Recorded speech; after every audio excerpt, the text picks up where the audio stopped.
Velocity, range क्या दी है इसकी मीटर पर सेकंड, ठीक है।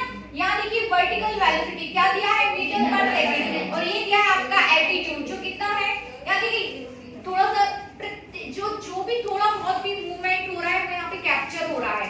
देखिए 82 फिर 80, यहाँ देखिए 27 लिखा हुआ था। ये आपका पूरा क्या है, इसरो का पूरा सेंटर है, ये लोग बैठे हुए सभी साइंटिस्ट हैं।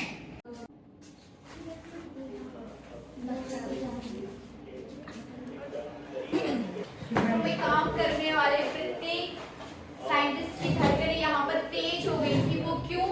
क्योंकि पिछली बार इतनी ही दूरी पर आके हम फेल हो गए थे। चंद्रयान 2 इतनी ही दूरी पर आके हम क्या है, थोड़ा देखिए जैसे जैसे करीब आ रहा है वेलोसिटी को क्या किया जा रहा है, कम किया जा रहा है।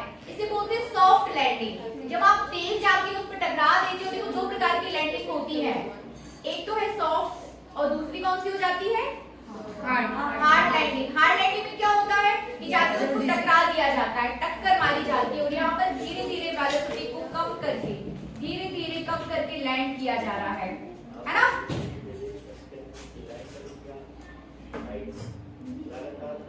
अभी लगभग 82 वेलोसिटी थी, 82 मीटर पर सेकंड, और अब देखिए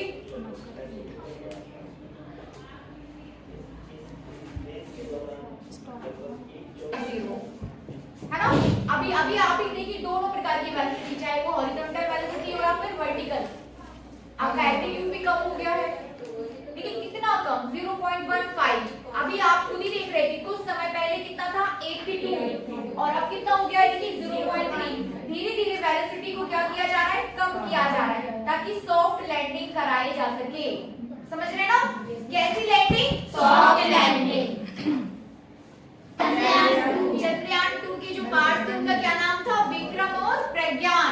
वो दोनों कहीं जाके खो गए थे, ठीक है। संपर्क टूट गया था पिछले बार, सितंबर 2019 की बात है। कब की बात है, सितंबर 2019 में, जब चंद्रयान 2 पर जो चंद्रयान मिशन था वो यहीं जाके फेल हो गया था, लगभग 2.1 किलोमीटर पर, मतलब पृथ्वी से चांद के बीच की दूरी कितनी थी, फेल हो गया था, एकदम करीब जाके। हुआ क्या था, संपर्क टूट गया था। क्रैश जैसा तो कोई शब्द नहीं सामने आया था, संपर्क टूट गया था, मतलब आप कैप्चर ही नहीं कर पा रहे थे कि वो है कहाँ, ठीक है। तो यहाँ देखिए आज सब बहुत खुश हैं, सफल आपका जो चंद्रयान 3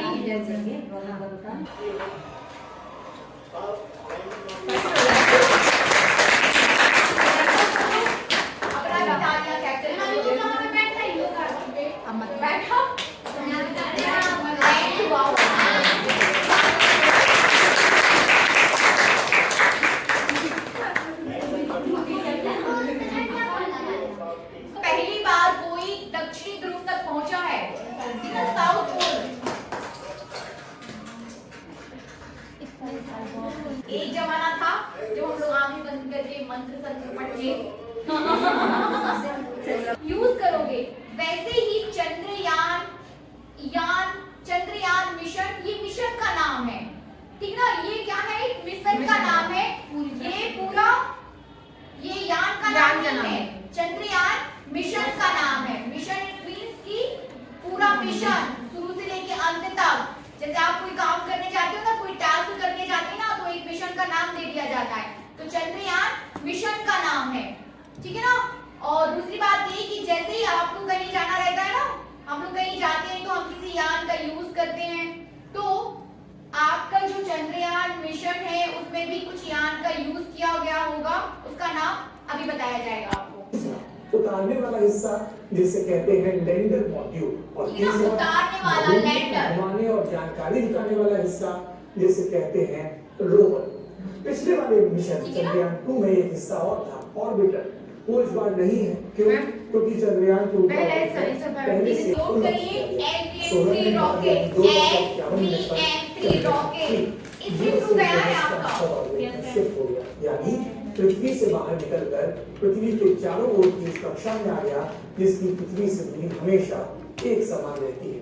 यानी इस गोलाकार कक्षा में चंद्रयान ने पृथ्वी के चारों ओर घूमते वक्त हर समय पृथ्वी से एक ध्यान से इस बात को समझिए कि जो LVM-3 था वो देखिए बहुत सारी कक्षाएं हैं। पृथ्वी, आपकी ये पृथ्वी है, ये कई सारी कक्षाएं हैं। तो ये जो आपका चंद्रयान, ये जो यान है, ये है ना, वो किस कक्षा में गया, किस कक्षा को किस कक्षा का अनुसरण कर रहा है? वो उस कक्षा का अनुसरण कर रहा है जहां से हर बार दूरी चारों तरफ से दूरी एक बराबर है, ठीक ना। जैसे ये दूरी बराबर नहीं है, ये कक्षा जो है यदि हम इसको घुमाएं तो ये पृथ्वी है, तो ये कक्षा आपकी बराबर नहीं है, ये वाली कक्षा क्या हो जाएगी, बराबर। तो उस कक्षा का अनुसरण कर रहा है आपका ये जो मिशन या जो चंद्रयान, ये जो आपका यान भेजा गया है, उस कक्षा का अनुसरण कर रहा है जिसमें पृथ्वी से चांद की दूरी हर समय कैसी है, बराबर। समझ में आया? मानदंड बनाए रखी। इसके बाद ये देखिए चंद्रयान ने अपने इलिप्टिकल पाथ का दायरा बढ़ाया, यानी उसका हर चक्कर पहले से थोड़ा सा बड़ा होता चला गया। इसके बाद स्पेसक्राफ्ट ने ऑर्बिट ट्रांसफर किया और 6 दिन तक चंद्रमा की तरफ बढ़ता चला गया, और तब जाकर स्पेसक्राफ्ट पृथ्वी की कक्षा से निकलकर चंद्रमा की कक्षा में पहुंच गया। फिर 13 दिन तक स्पेसक्राफ्ट ने चंद्रमा के चक्कर लगाए। इसके बाद चंद्रमा की बाहरी सतह से 100 किलोमीटर ऊपर प्रोपल्शन मॉड्यूल से लैंडर अलग हो गया। प्रोपल्शन मॉड्यूल ही लैंडर को इस स्टेज तक लेकर आया था, और आखिरी में लैंडर ने चंद्रमा के ऊपर की कक्षा में अपनी स्पीड को कम करना शुरू किया, और आखिरकार आज चंद्रयान, लैंडर और रोवर चांद के दक्षिणी ध्रुव पर उतर गए। यहाँ एक बात जो काबिले गौर है, दक्षिणी ध्रुव है। जब से चंद्रयान 3 लॉन्च हुआ है, चांद के साउथ पोल की खूब चर्चा हो रही है कि आखिर दक्षिणी ध्रुव पर चंद्रयान को क्यों उतारा गया? दक्षिणी ध्रुव भी क्यों? असल में आपसे यहाँ पे बताया जा रहा है कि दक्षिणी ध्रुव पर ही क्यों, दक्षिणी ध्रुव पर ही क्यों, दक्षिणी ध्रुव पर ही क्यों लैंड किया जा रहा है। थोड़ा सा पीछे करिए, 10 सेकंड पीछे कर देना। हाँ बस चक्कर लगाए। इसके बाद चंद्रमा की बाहरी सतह से 100 किलोमीटर ऊपर प्रोपल्शन मॉड्यूल से लैंडर अलग हो गया। प्रोपल्शन मॉड्यूल ही लैंडर को इस स्टेज तक लेकर आया था, और आखिरी में लैंडर ने चंद्रमा के ऊपर की कक्षा में अपनी स्पीड को कम करना शुरू किया, और आखिरकार आज चंद्रयान, लैंडर और रोवर चांद के दक्षिणी ध्रुव पर उतर गए। यहाँ एक बात जो काबिले गौर है, दक्षिणी ध्रुव है। जब से चंद्रयान 3 लॉन्च हुआ है, चांद के साउथ पोल की खूब चर्चा हो रही है कि आखिर दक्षिणी ध्रुव पर चंद्रयान को क्यों उतारा जा रहा है, दक्षिणी ध्रुव भी क्यों? असल में चंद्रमा के दक्षिणी ध्रुव के कई बड़े हिस्सों पर क्रेटर मौजूद है। सरल भाषा में समझें तो गड्ढे, और यहाँ पर अरबों बरस से सूर्य की रोशनी नहीं पड़ी, और इसीलिए चांद के दक्षिणी ध्रुव का तापमान काफी कम। तो उम्मीद ये जताई गई कि यहाँ के क्रेटर्स यानी गड्ढों में बर्फ मिल सकती है।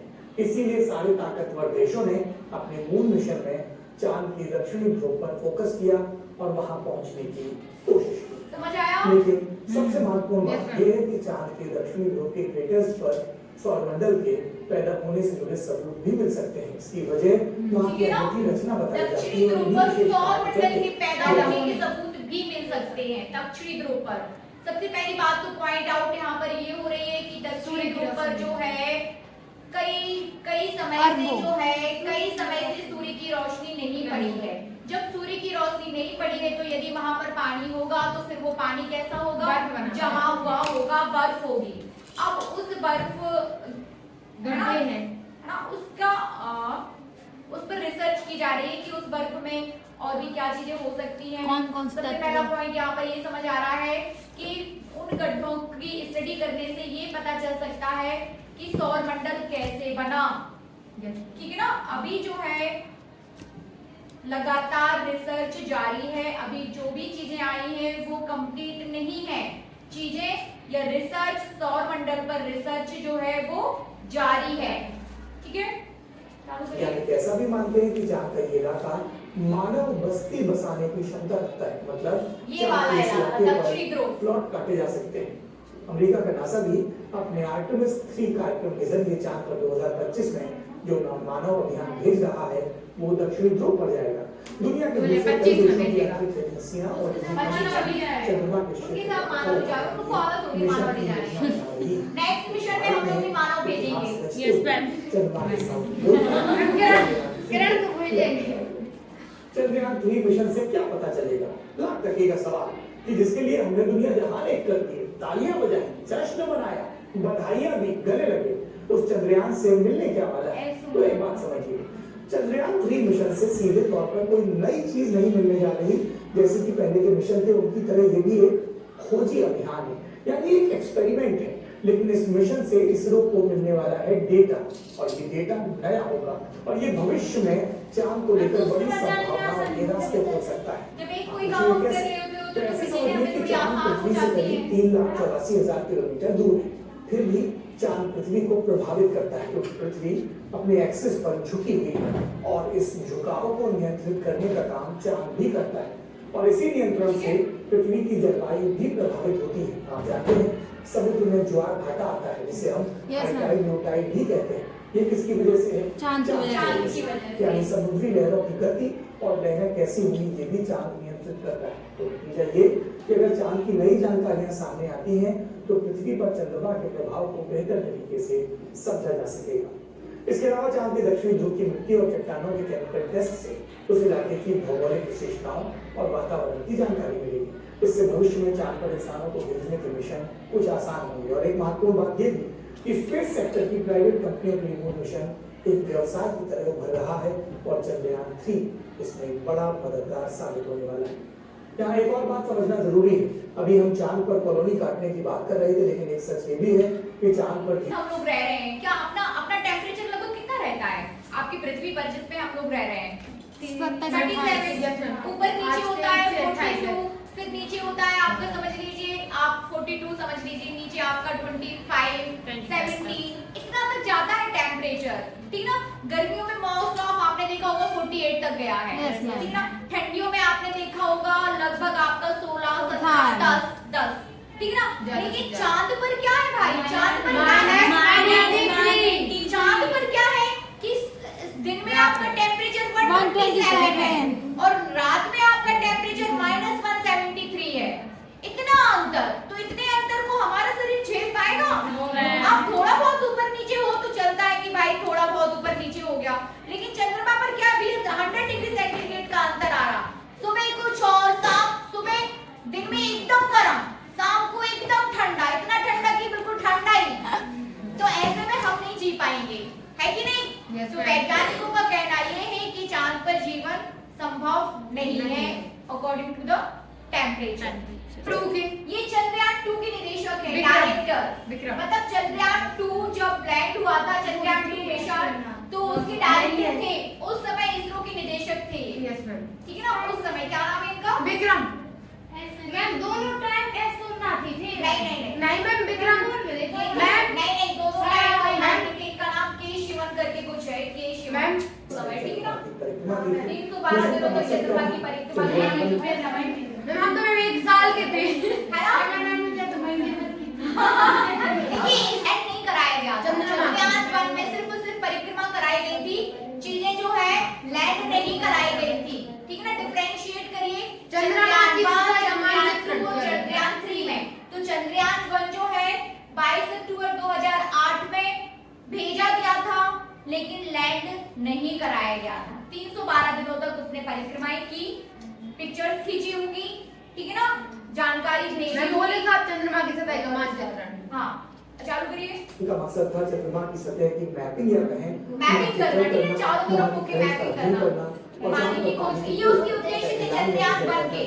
टेरेन मैपिंग क्या है? हाइपर स्पेक्ट्रल इमेजर, एक लूनर लेजर। क्या था? सतह के मानचित्र के लिए था। चंद्रयान 1 की बात कर रहे हैं अपन। फिर हाइपर स्पेक्ट्रल इमेजर का क्या काम था? खनिज के विस्तृत अध्ययन, ठीक है ना। फिर थर्ड है आपके पास लूनर लेजर रेजिंग इंस्ट्रूमेंट, इसका क्या काम क्या था? चंद्रमा और पृथ्वी के बीच की दूरी नापने के लिए। मतलब पहले हम दूरी नहीं पता थी, माना थी, मतलब परफेक्ट। देखिए रिसर्च जारी है, मैं क्या बोल रही हूँ आपसे, रिसर्च जो है लगातार जारी है, कहीं भी अभी फुल स्टॉप नहीं आया कि हाँ खत्म। रिसर्च क्या है? जारी है, ठीक है ना। साइंस में कभी फुल स्टॉप नहीं होता है, इज दैट क्लियर ना? साइंस में कभी क्या है? फुल स्टॉप नहीं होता है, रिसर्च हमेशा जारी रहती है, उससे और बेहतर और बेहतर और बेहतर रिजल्ट हमें मिलते रहते हैं। देखिए हर पार्ट का अलग अलग काम यहाँ पे था। आप लोग कह रहे ना एक कैमरा तो कैमरा नहीं, आप पूरा डिजाइन करके भेजते हो, कई सारे वहां पे कैमरेस लगे रहते हैं, किस कैमरे का क्या काम है, ये रोबोटिक होता है पूरा।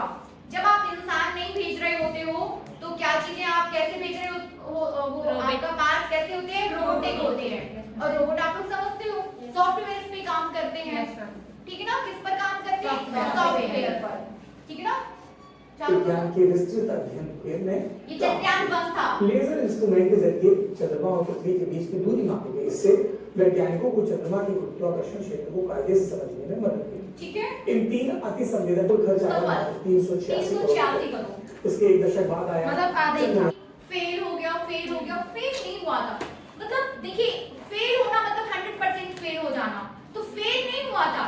95% हम क्या थे, पास हो चुके थे, सिर्फ 5% जो काम रह गया था वो नहीं हो पाया था, ठीक है ना। चंद्रयान 2 मिशन कब लॉन्च हुआ, 22 जुलाई 2019 को, ठीक है ना। मिशन का मकसद क्या था, मकसद था सतह की संरचना में विभिन्नताएं रिकॉर्ड करना। चंद्रमा की सतह पर जो विभिन्नताएं हैं उनको रिकॉर्ड करना। चांद पर पानी है कहाँ है ये चीज का पता करना, लोकेट करना, ठीक है ना। लोकेट करना समझ रहे हैं ना, लोकेट करना, लोकेशन देना कहाँ पर है कहाँ नहीं है। फिर जरूरी इससे क्या है, चंद्रयान 2 के ऑर्बिटर और विक्रम लैंडर, ये नेम है, पार्ट के नेम थे, क्या क्या, ऑर्बिटर, विक्रम, लैंडर। ऑर्बिटर समझ रहे हैं, जो गोल घूमने का काम करेगा ऑर्बिट में। लैंडर देखिए, ऑर्बिटर का मतलब ही फिर से कुछ यस मैम, ऑर्बिटर का मतलब होता है ऑर्बिट, ऐसे गोल घूमना। लैंडर मतलब लैंड करना, समझ रहे हैं ना, लैंड करना, जमीन को छूना।